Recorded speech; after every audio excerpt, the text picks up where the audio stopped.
As long as there is hope, the search will go on. That is the promise of the Chinese premier, no less. But even with all the resources that the superpower is dedicating to the cause, the fate of the Malaysia Airlines flight remains unknown. And every day that goes by, theories that might have seemed initially outlandish start to appear plausible and worthy of consideration. When hope is all you have, anything is worth clinging to.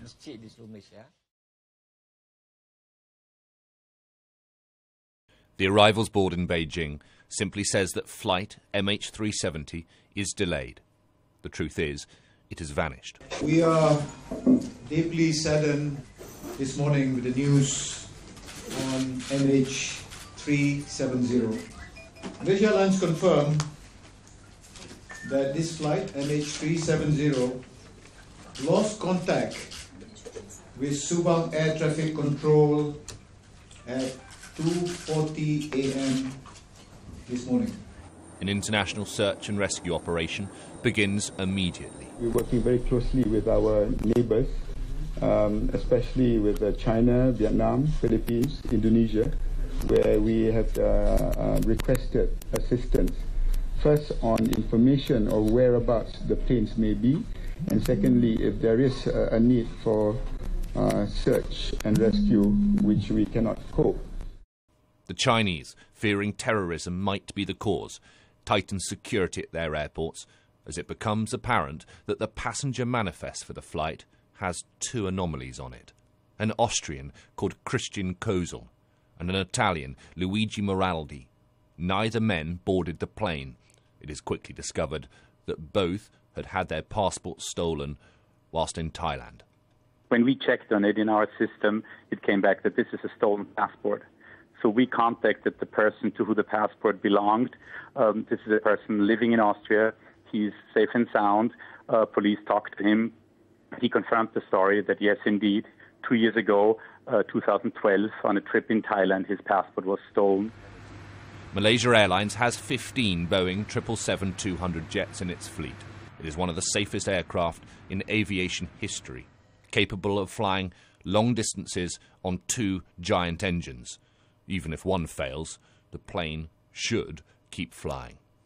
The Boeing 777 aircraft took off from Kuala Lumpur on Friday evening. It was due to land in Beijing around 6 hours later, following a route that would take it along the eastern coast of Vietnam. It had been in the air for less than an hour when contact with air traffic control was lost, close to Vietnam's To Chu Islands. It was there that the search was initially focused. More than 20 aircraft and 40 ships begin searching the ocean for any sign of the plane. Early efforts focus in on an oil slick spotted between Malaysia and Vietnam. For waiting loved ones, the agony of not knowing has just started. And I've got a 3-year-old who's asking, when's Daddy going to Skype?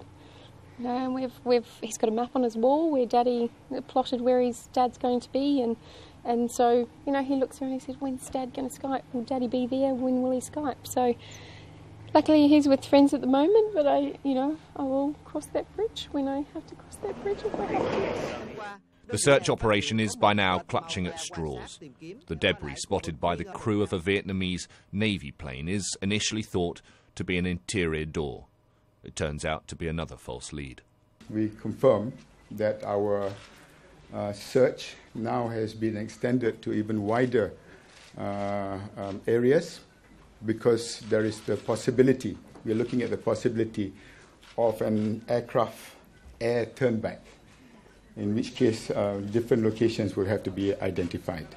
The search in the vast Gulf of Thailand and in the South China Sea is now extended to an area covering hundreds of square miles. There is a suggestion that the aircraft might have turned around, so they begin to search the other side of the Malay Peninsula and on the land on the peninsula itself. 48 hours on, with hope dwindling, there are still no concrete leads as to where the aircraft might be. The search intensifies. More ships and aircraft join what is now a multinational hunt. The Philippines orders naval assets to the region. Aircraft from Australia head to the sea between Malaysia and Thailand. Once more, relatives of the missing passengers are told there is no news. The Honourable Prime Minister used the word perplexing. We are equally puzzled as well. Short of anything else, the false passports are still the strongest line for the investigation. 2 suspect tickets were paid for in Thai baht, but issued to 2 men who were not on board.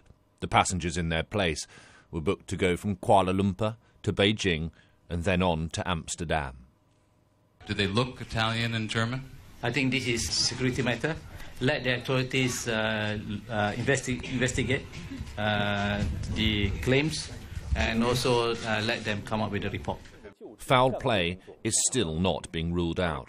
If it is terrorism, and we don't know at all that it is yet, but if it is, it's going to be a real wake-up call to a region that thought that was other people's problem, not theirs. Pilot error remains a theory, and yet there was no Mayday signal, no urgent request for assistance. And why no debris? Why the complete loss of contact with air traffic control? It can happen because pilots are taught to prioritise their tasks, to aviate first, then to navigate, and then to communicate. So if pilots are busy, they won't speak to air traffic control. So difficult is it to accept that a plane can simply disappear that some have chosen not to. Until there's proof that Philip is dead, I refuse to believe it. Of anybody that could survive something like this, it's him. I mean, he's such a fighter, and he has so much to live for.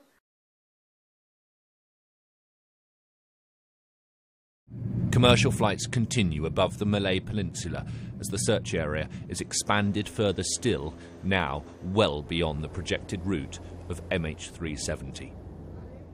Finally, there is a breakthrough. The 2 men travelling on stolen passports are identified as Iranians. One, a 19-year-old with no known connections to terrorism. It is now believed he was trying to claim asylum in Europe. We believe that he is not likely to be a member of any terrorist group. And we believe that he is trying to migrate to Germany.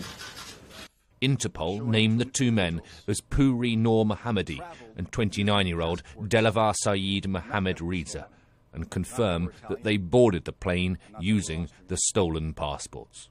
We know that once these 2 individuals arrived in Kuala Lumpur on the 28th of February, they boarded Flight 370 using different identities. Search teams now switch course completely and begin looking at the western side of the Malaysian peninsula, the Malacca Straits, one of the world's busiest shipping channels. The reason for the change is that the Malaysian military say that they tracked a plane there on radar at around 2:15 a.m. in the early hours of Saturday morning. That's around 45 minutes after the plane vanished from air traffic control screens. It is possible that the plane changed course around Kota Baru over the east and flew at a lower altitude as it turned back to Sabang. The airline has listed pilot error as a possibility, and that theory gains momentum when Australia's Channel 9 broadcasts these pictures of the plane's co-pilot, Farik Ab Hamid. Mid-air on a flight in 2011, he allegedly allowed passengers into the cockpit, and it's now being claimed was smoking in there. Malaysia Airlines says that it's aware of the reports. This news will only increase the anxiety, though. There is no news whatsoever. It's just disappeared off the face of the earth. And if we could just find some wreckage or something, would be a help, probably.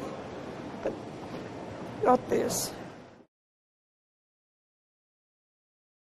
The mystery of MH370 is growing ever more confusing by the day. Doubts are now starting to emerge over whether the Malaysian military did actually pick up a signal from the plane well off course to the west of the Malay Peninsula. Also recorded were the pilot's last known words. We've handed you over to Ho Chi Minh Air Traffic Control, Kuala Lumpur told them. OK, received.